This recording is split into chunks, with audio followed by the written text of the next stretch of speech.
week going by really fast. Do you feel that too?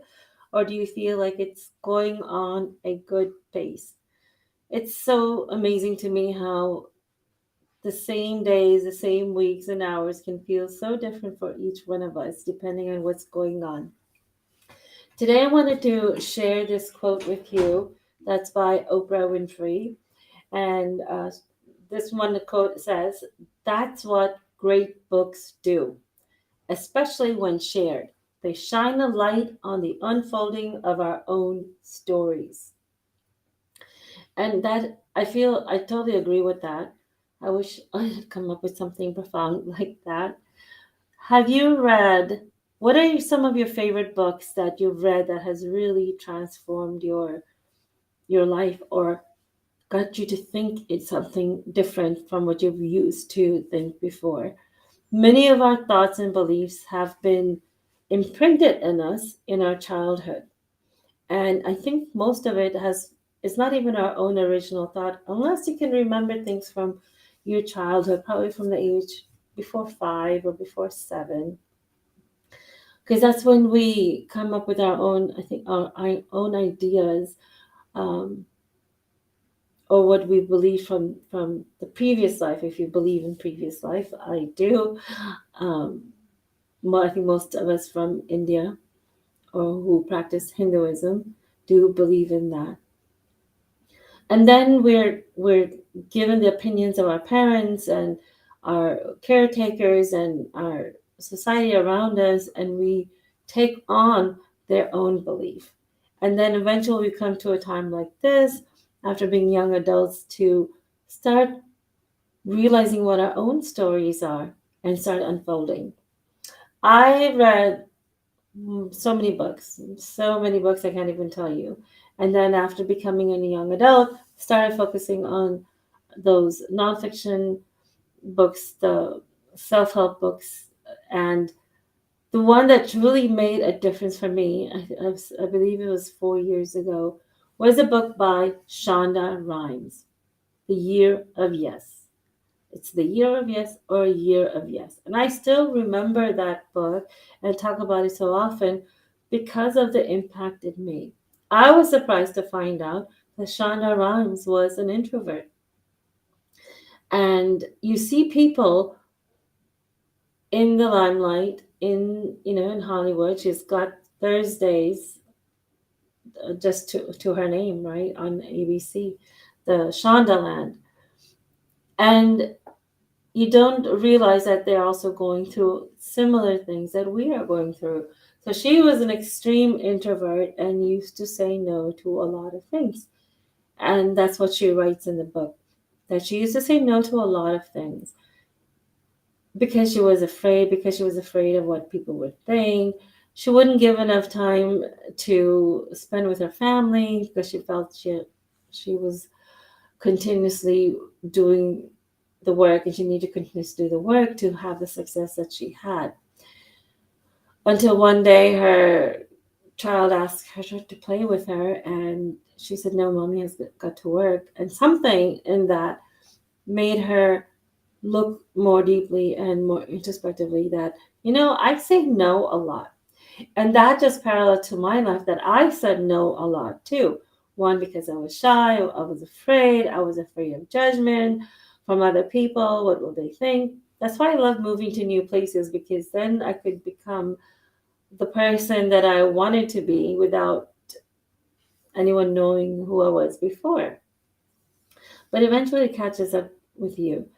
So I said that I said no to a lot of things and I started saying yes too. It's like, you know what, let me try. If she could do it, then I can do it too.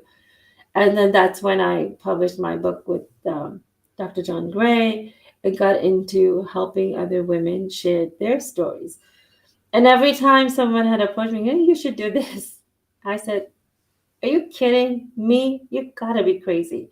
But these guys were all very loving, caring people. And when I went back to them with my tail between my legs and saying, maybe I would reconsider what you were saying, what you were suggesting. Maybe I should, give it a try. And they openly, warmly embraced me, and I stepped into something that was scary, something that I never thought I would be doing. I never thought I was smart enough to write a book. I didn't think I had that, even though I had so much successes, even though our entrepreneurial journey was very successful in project management, where we impacted so many lives directly and indirectly. So, have you felt any time, and if this resonates with you, please give me some love, give me a heart or some kind of emoji or a like. And do have you, has there been a time in your life when you felt that, on the outside you look very, very successful, but on the inside you feel like there's something more, or you feel like you should be doing something else? That's how I felt, and that's how I started making the transition. But the key thing that made me transition was when I was taking care of my mom when she had lung cancer. I stopped everything. We were living in India at that time, picked up the kids, picked up the bags, and just came to take care of mom. And one time when I was sitting with her, holding her hand and just talking, for the very first time, I felt my mom's heart. She was actually speaking from her heart, and she just started crying really, really hard. And I thought she was in some pain or something, and got really worried. I was trying to make her comfortable, and she said, "No, it's not that." She did not want to die. We had done everything possible, and her cancer was getting worse, and she was on her deathbed. She said, "I don't want to die. I don't want to die at all. I haven't lived. I didn't do all the things I could have done." She had so much anger because she wasn't allowed to study. She was good in studies. She wasn't allowed to complete her studies. Her father got her married at the age of 14, and then she got involved with family, taking care of the in laws, taking care of the kids.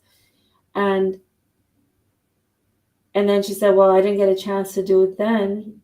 I'm not going to even bother now." And then on her deathbed, she was regretting that she didn't get to live her life. And then it dawned on me that I'm not living the life that I want to either, or that I'm meant for. So until then, I was in a supporting role, supporting everyone else fulfill their dreams and not really living what I was meant for.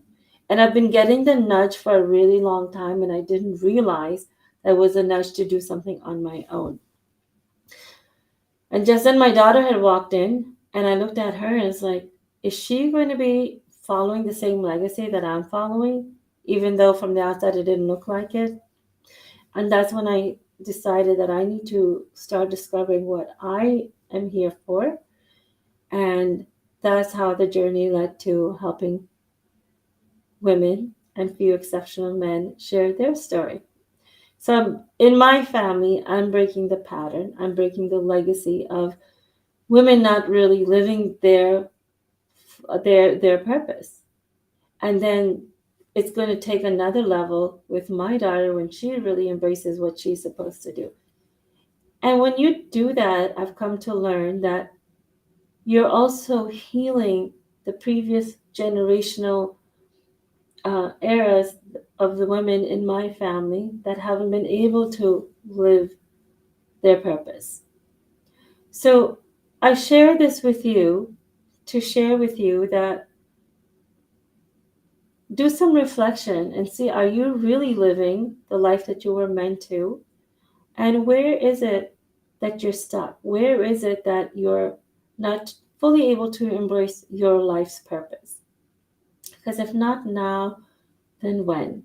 You don't want to be in a position like my mom was, where it was just too late and you've lost the time and you've lost the resources and you can't do it. Anytime is a great time to get started. It's the awareness that is the key. And then how you make a difference now. You can always change. And that's the beauty of this world. As soon as you have the awareness, take some small steps towards that direction for yourself and see what an amazing life you can create. You are the author of your life. which means the next page you turn can be whatever you want to write on it. If you felt like me before that things were not in your control, you did not have the choice, you have the choice today. So make use of that choice and break the pattern. Let's break the pattern starting today. I hope that resonated with you and gave you some things to think about internally and have some kind of awareness within you. I'll see you tomorrow, same place, same channel. Have a great day.